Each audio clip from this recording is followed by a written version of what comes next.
Le projet Remédiaction est né d'une constatation de la difficulté des professeurs de remédiation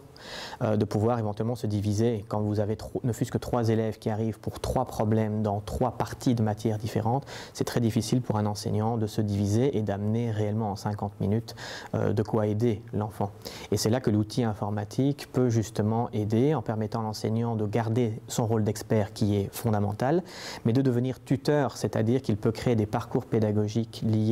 à l'utilisation d'une plateforme par exemple, et de ce fait l'enfant peut avancer à son rythme pendant l'heure de 50 minutes, mais aussi de pouvoir retrouver toute une série d'exercices personnalisés, individualisés, que l'enseignant aura préalablement préparés. On a eu l'idée de lancer une plateforme, on a testé plusieurs plateformes ici à l'école, je me suis fait aider par 2 collègues de français, et puis on a essayé d'appeler aussi à la rescousse les profs de maths, de sciences et de langue qui vont rentrer dans le projet petit à petit dès l'année prochaine, et puis on a essayé surtout d'avoir les jeunes profs avec nous, et en ce sens nous avons eu la grande chance d'avoir un partenaire qui est la LLA, la Haute École de Louvain en Hainaut, avec sa section de Leuze en Hainaut, l'école normale de Leuze en Hainaut, qui va rentrer dans le projet pour nous aider avec les futurs enseignants, futurs instituteurs et futurs régents à créer les ressources pédagogiques nécessaires au fameux parcours individualisé proposé aux enfants. Le bouche à oreille se fait un petit peu, et donc d'autres écoles secondaires souhaitent rentrer dans le projet puisque les ressources étant là, pourquoi ne pas les partager? C'est tout à fait vrai.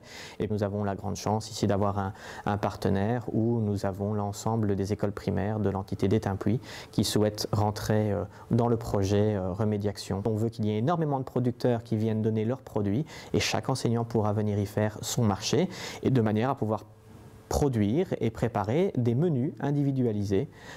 pour chacun de leurs élèves. Donc je viens, je pioche, je prends ce dont j'ai besoin. C'est clair que le constructivisme et le socio-constructivisme sont les 2 grands courants pédagogiques que l'on veut appliquer, où les enfants se prennent en charge, cadrés bien évidemment par le tuteur. L'enseignant est toujours derrière pour dire de cadrer, ne fût-ce que les accès. Évidemment, quand certains mettent des réponses par un système de wiki et de forum, les autres peuvent annoter par des commentaires les réponses en disant « je pense que tu as laissé une coquille, il y a une erreur ». Et donc de ce fait, ils ont aussi un rôle et d'élèves à se corriger, mais en même temps, ils ont une démarche proactive dans l'évaluation pour pouvoir, par exemple, rajouter eux-mêmes des commentaires et se corriger les uns les autres. Donc rien que sur ce point de vue-là et sur le côté motivationnel, cela fonctionne plutôt pas mal. On a fait des interros de conjugaison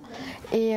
sur la plateforme, il y a des corrections et du coup, on peut les corriger en ligne et c'est chouette parce qu'on a les réponses. On peut mettre un commentaire quand on voit une faute parce que c'est les élèves qui ont publié les corrections, et quand on voit qu'il y a une petite faute, on peut mettre un commentaire et la personne ira corriger après. Je n'ai pas encore posté de correction, mais j'ai déjà fait des commentaires à certaines personnes.